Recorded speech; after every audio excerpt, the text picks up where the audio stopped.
Hello दोस्तों, रोज़ की तरह आनंद लिखने ब्लॉग में सबका हार्दिक स्वागत है। सबके मंगल भविष्य की कामना के साथ दोस्तों, प्रेरणा स्रोत के रूप में मैं अपने विचारों को सभी को शेयर करने की का मन बनाता हूँ। आज के प्रकरण में दोस्तों, बढ़ती हुई जनसंख्या के घनत्व के परिमाप को देखते हुए और वातावरण में अनेक प्रकार की विषमताओं को देखते हुए और आज के प्रतिस्पर्धा के दौर में जिस प्रकार से समय के संतुलन के साथ व्यक्ति का जीवन आपाधापी के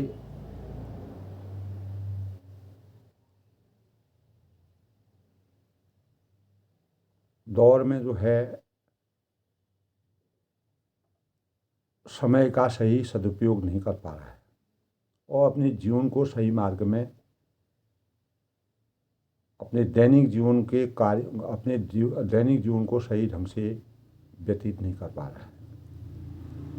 दोस्तों, हमारे जो ऋषि मुनि थे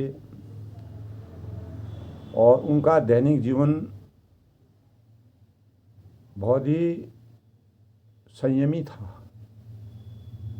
और आज से 2-3 दशक पहले दोस्तों, लोगों का दैनिक जीवन उनके व्यक्तित्व से जुड़ा हुआ था। दैनिक क्रियाओं में वह नित्य अपने कार्यों को सहजता से करते थे और जीवन में सबसे बड़ी बात यह है कि वे जो आजकल आवागमन के साधन हैं उनका कम से कम प्रयोग करते थे और अपने शरीर का उपयोग ज़्यादा करते थे। इसी कारण उसमें जो लोग सही ढंग से अपने दैनिक जीवन को यापन करते थे उनका जीवन जो है बहुत ही सुचारू रूप से व्यतीत हुआ। वह निरोगी रही, स्वस्थ रही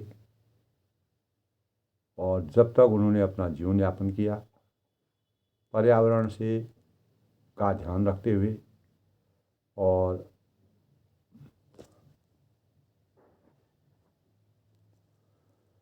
उन्होंने अपने जीवन को चरितार्थ करने का ये भाव पैदा किए। तो दोस्तों, आज के परिवेश में हम लोग अनेक प्रकार के योग करते हैं, व्यायाम करते हैं और अनेक प्रकार से अपने जीवन को आगे बढ़ाने की कोशिश करते हैं और अपने जीवन को अनेक प्रकार की बीमारियां वातावरण में फैली हुई हैं।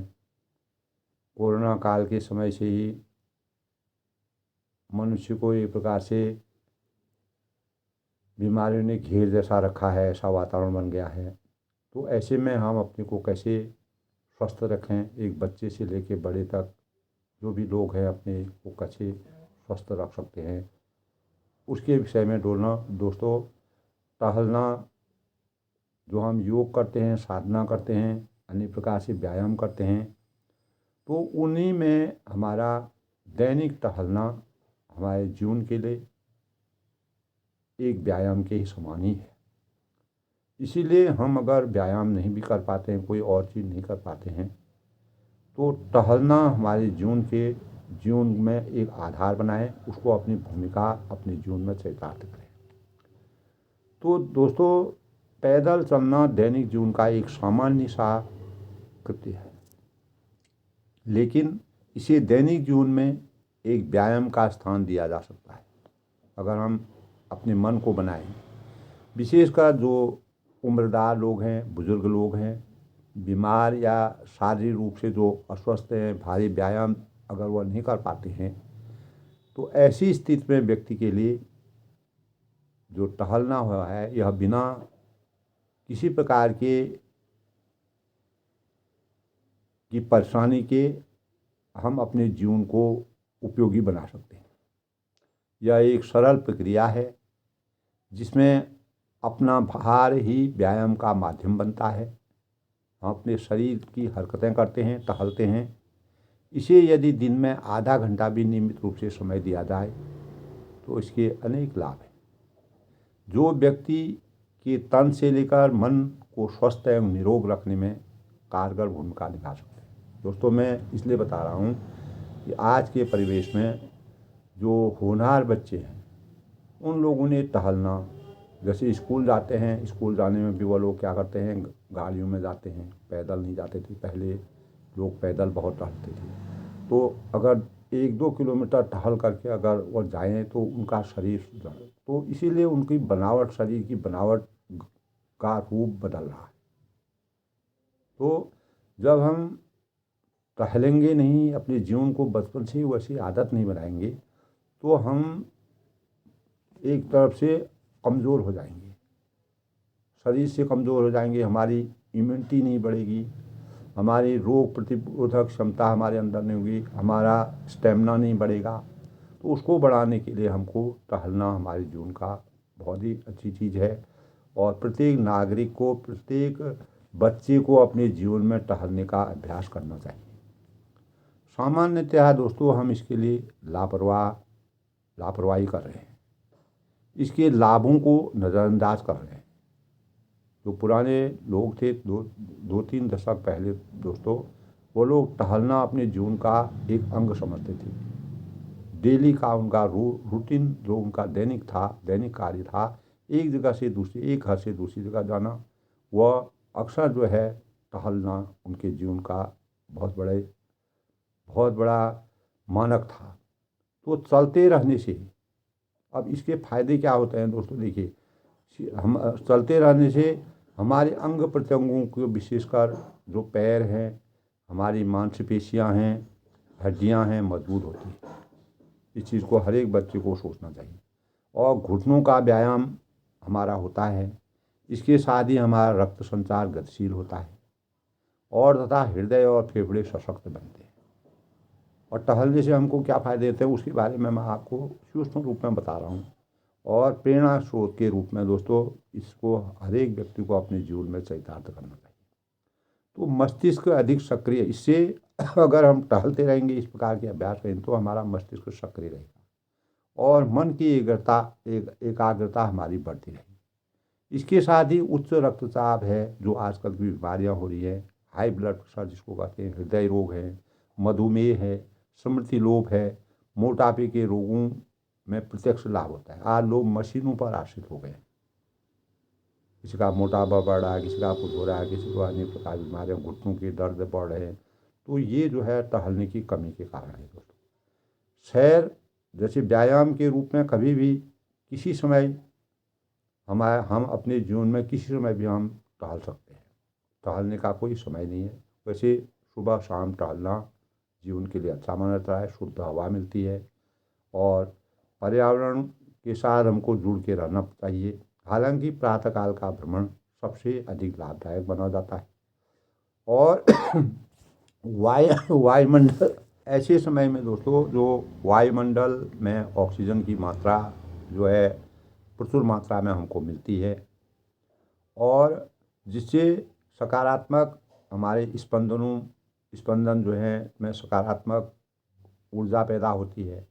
लेकिन टहलने की प्रयोग के दिन के किसी भी खाली समय में हम अपने जीवन में उसको चरितार्थ कर सकते हैं। इसके लिए आधा घंटा पर्याप्त माना जा सकता है। अगर हम आधा घंटा सुबह, आधा घंटा शाम को भी टहलें तो आप कोई भी व्यायाम न करें तो वह हमारे लिए काफ़ी है। तो 10 मिनट की, यानी हम अगर यदि एक साथ इतना समय नहीं प्राप्त कर पाते हैं तो इसको 10-10 मिनट में भी हम बांट सकते हैं। टुकड़ों में बांट करके हम अपने, जैसे किसी की ज़्यादा एज हो जाती है, उम्र ज़्यादा हो जाती है तो वह नहीं टहल सकते हैं, तो कम करके आप टहलिए, लेकिन टहलिए। और यदि बाहर टहलने की स्थिति में न हो तो घर की छत पर, आंगन पर, बरामदे में भी अपने कदमों के नाप के हिसाब से और मिनटों के हिसाब से इसका पूरा आप संयम कर सकते हैं। ये उन लोगों को बता रहा हूँ जो घर के बाहर नहीं निकल सकते हैं। वो अपने घर के ऊपर जाएँ, नीचे जाएँ, छत में हैं, बालकनी में, अंदर अंदर टहल करके अपने जितना हम अभ्यास करते रहेंगे, अभ्यास से विषम विद्या, अभ्यास से ही प्रैक्टिस मेन परफेक्ट। अगर हम अभ्यास करते रहेंगे तो हमें ज़रूरी नहीं है कि हम लंबा चलें, इसकी ज़रूरत नहीं है।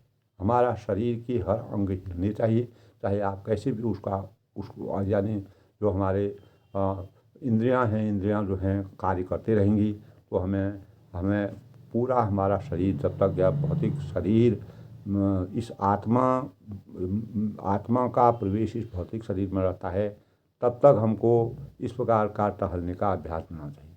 नियमित और निर्धारित समय पर टहलने के साथ हम इसे विभिन्न रूपों में अपनी दिनचर्या का अंग बना सकते हैं। यदि भवन है, कई मंजिलें ऊंची भवन, आजकल ऊंचे ऊंचे भवन हैं, लिफ्ट के बजाय सीढ़ियों का उपयोग कर रहे हैं, तो व्यायाम का लाभ ले सकते हैं। तो उसमें हम व्यायाम का लाभ सकते हैं। सार्वजनिक वाहन में यात्रा करते समय निर्धारित बस स्टॉप से पहले स्टेशन पर उतरकर कुछ दूर पैदल चल सकते हैं। छोटी छोटी चीज़ें हैं दोस्तों जो हमारे जीवन को बहुत ही अच्छा कर सकते हैं, जिसको हम भूल रहे हैं, जिससे हम हट रहे हैं। ये छोटी छोटी चीज़ें नहीं तो एक स्टेशन पर उतरकर कुछ दूर पैदल हम चल सकते हैं। कैंपस है, वाहन के बजाय पैदल टहल टहल आया जा सकता है। घर के पास की गलियों मोहल्लों में, दुकानों में पैदल जाया जा सकता है। ये चीज़ें भी लोग जो हैं अपने जीवन से हटा रहे हैं। और पालतू कुत्ते को बहुत लोग कुत्तों को जो पालते पेट डॉगीज होते हैं उनको टहलाते हैं, तो उससे भी उनका टहलना बन जाता है। उनके साथ चलते हैं, मॉर्निंग वॉक करते हैं, तो वो भी हमारे जीवन के लिए बहुत ही अच्छा है।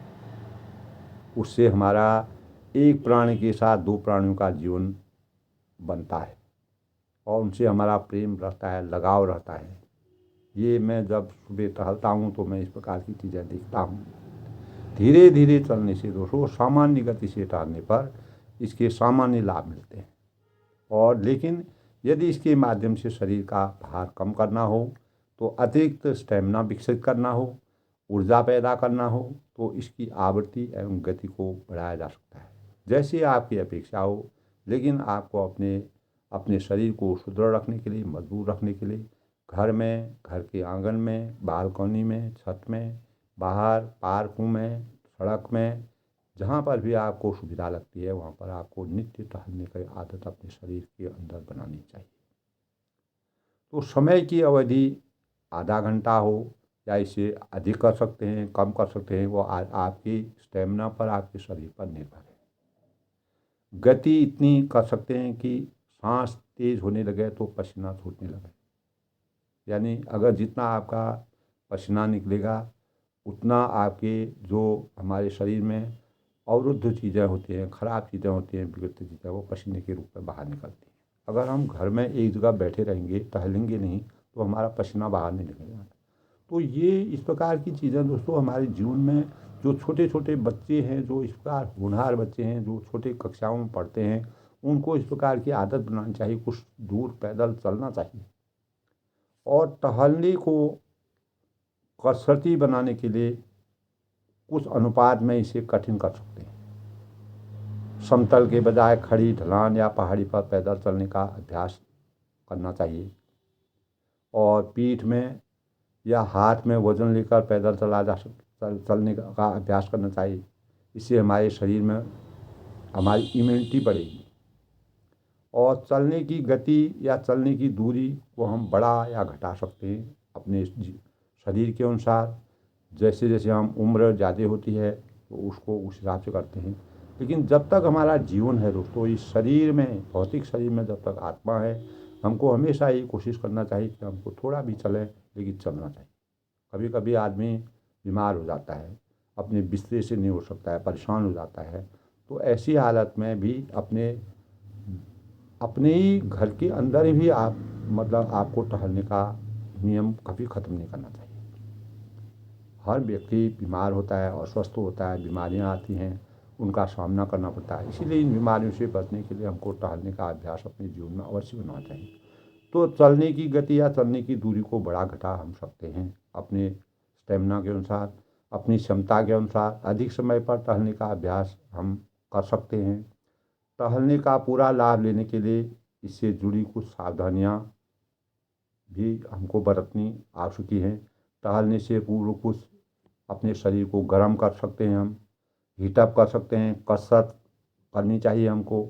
शरीर के अंगों को स्ट्रेचिंग करना चाहिए। जैसे हम स्ट्रेचिंग करेंगे तो धीरे धीरे टहलने की गति को बढ़ाना चाहिए। आज हम मान लो 500 मीटर चल रहे हैं तो कल 1000 मीटर चलें, तो थोड़ा थोड़ा कम ज़्यादा हम उसको कर सकते हैं अपने शरीर के अनुसार। जितना हमारा शरीर हमको स्थिर रखता है जब तक। इस तरह टहलने के बाद शरीर को दोस्तों शरीर को शिथिल भी आवश्यक है, आराम भी करना चाहिए। टहलने के बाद आराम करिए, इससे आपका जो एनर्जी ख़त्म होती है वो पुनः आपके ऊपर संचित होगी। इस तरह टहलने से के बाद शरीर को स्थिर करने की क्षमता पर आपके अंदर होगी, तो इससे आपका श्वास क्रिया अच्छी होगी। और इसमें टहलने के लिए जूतों का ध्यान भी आवश्यक होता है। किस प्रकार के जूते हमको पहनने चाहिए और कौन हमारे लिए आरामदायक है, इससे हमको क्या फ़ायदा मिलता है, और वैज्ञानिक किन चीज़ों को प्रयोग करने से कौन सी चीज़ें हमको लाभकारी हैं, उसका भी हमको ध्यान रखना चाहिए। और टहलने का अनुभव अधिक सुखद और आरामदायक रहता है दोस्तों। साथ ही मौसम के हिसाब से कपड़ों का चयन करना चाहिए हमको। जैसा मौसम आता है, जाड़े का मौसम आता है, वैसे कपड़े पहनने चाहिए। छोटी छोटी बातें हैं दोस्तों, लेकिन इनको लोग नज़रअंदाज कर देते हैं।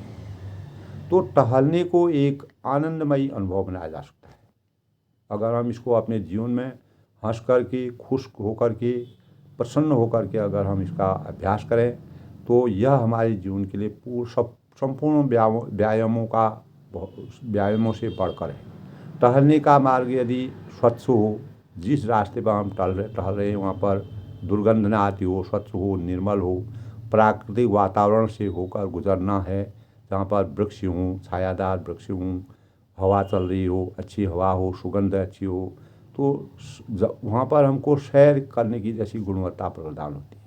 तो राह में सुंदर प्राकृतिक दृश्य हमको अपने नेत्रों में दिखते हैं। दोस्तों, हमारे आँखों में क्या होता है, जब हम हरियाली में जाते हैं तो हरा जो अनाज होता है या हरी पत्तियाँ होती हैं, वो हमारे आँखों के लिए वैज्ञानिक दृष्टिकोण से बहुत ही फायदा पहुँचाती है। इसीलिए जो लोग किसान होते हैं वो लोग बहुत देर तक उनकी आँखें सही रहती हैं, क्योंकि वो हरियाली में ही उनका वातावरण रखता है। तो हरे रंग से हमारी आँखों में मतलब अनेक प्रकार के वैज्ञानिक प्रभाव पड़ते हैं। तो राह हमारी सुंदर सुकून वाली होगी। हरियाली वाली जगह में हम जितना जाएंगे वो उससे हमारी आंखें मजबूत होगी, चित्त में प्रसन्नता के भाव जगते हैं। निर्मल हवा में श्वास के साथ प्राण शक्ति और संवर्धन का भाव सुदृढ़ होता है, और श्वास के साथ टहलते हुए प्रकृति के साथ एकात्मकता के भाव हमारे बढ़ते हैं। सैर और आध्यात्मिक अनुभव हमारा बढ़ता है। प्रातः, दोपहर, सायं एक ही मार्ग, भिन्न भिन्न अनुभव। अगर हम अलग अलग रास्तों से जाएं तो वह हमको अलग अलग अनुभव, अलग अलग प्रकार की प्रकृति दिखती है, लोग दिखते हैं, उनसे हमारा आदान प्रदान होता है, बातों का आचार विचार होता है। तो इस तरह अलग अलग ऋतुओं में एक सी राह भिन्न भिन्न अनुभव का माध्यम कर सकती है। अलग अलग अगर हम राह बदलें तो हमारे अनुभव भी बढ़ते हैं। टहलने से हम काफ़ी चीज़ें देखते हैं। घर के अंदर हम बैठे रहेंगे तो उससे हमारा जीवन रुग्ण हो जाएगा, अनेक प्रकार की बीमारियां हमको घेर लेंगी।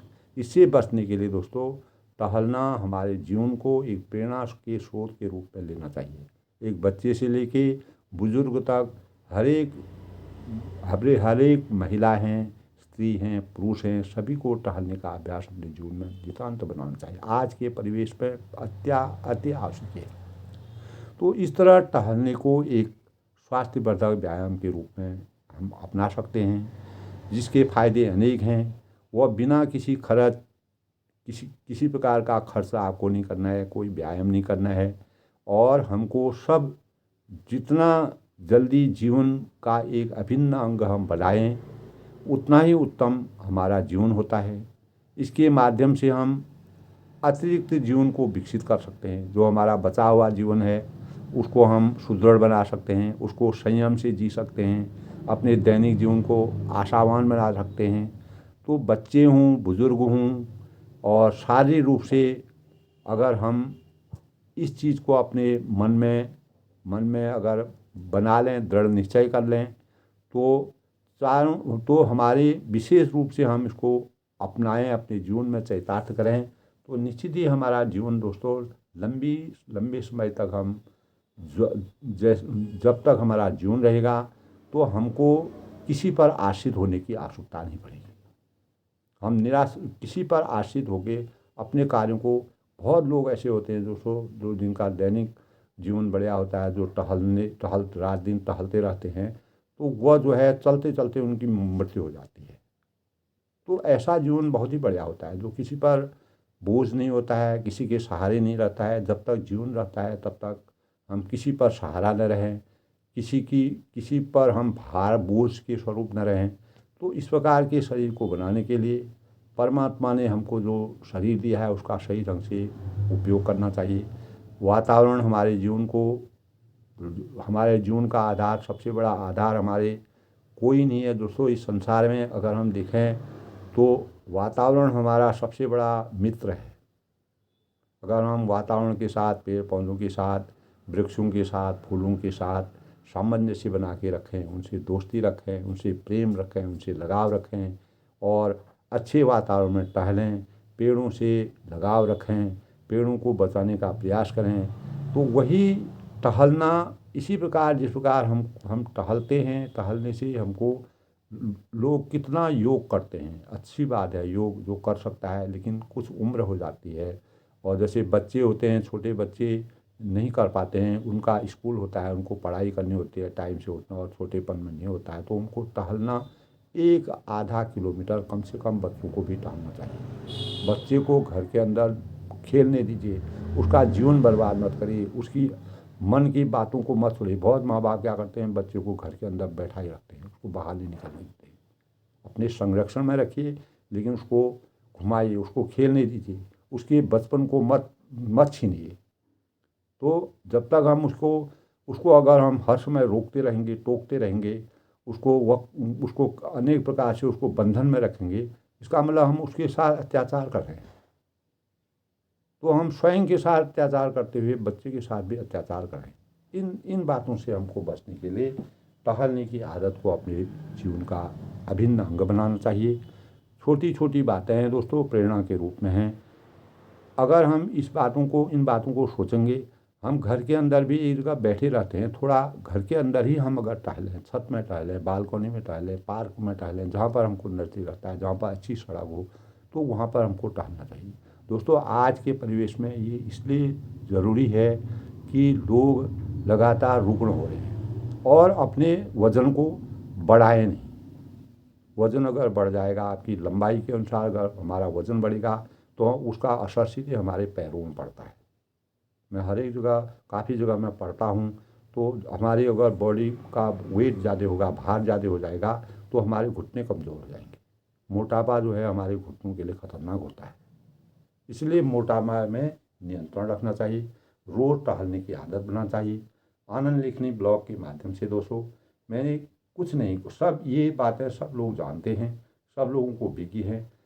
मैंने एक प्रेरणा के रूप में ये इसलिए बताया कि टहलना, अगर आप कुछ भी नहीं कर सकते हैं, कोई योग नहीं कर सकते, अनुलोम विलोम नहीं करते हैं, और कपालभाति नहीं कर सकते हैं, जो रामदेव जी बताते हैं वह नहीं कर सकते हैं, तो आप टहल सकते हैं।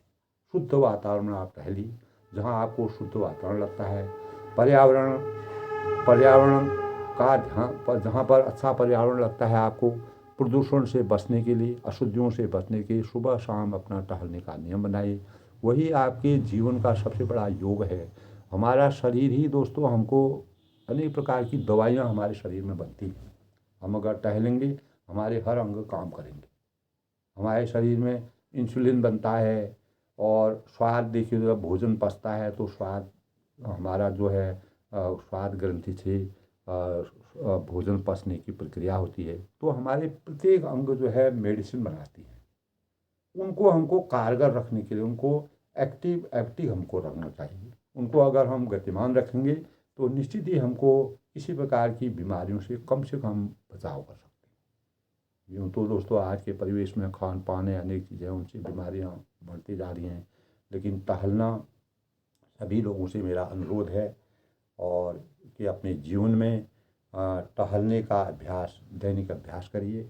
जितना आप टहलेंगे उतना आपका जीवन मजबूत होगा और आप जितना भी जीवन जिएंगे, एक बच्चे को भी टहलना चाहिए, उसको खेलने दीजिए। बच्चे के जीवन के साथ अन्याय मत करिए, उसको खेलना। आजकल बच्चों को घर के अंदर बैठा करके 24 घंटा पढ़ने का भी एक टाइम होता है, लेकिन खेलना बच्चों के जीवन के लिए बहुत ही अनिवार्य है।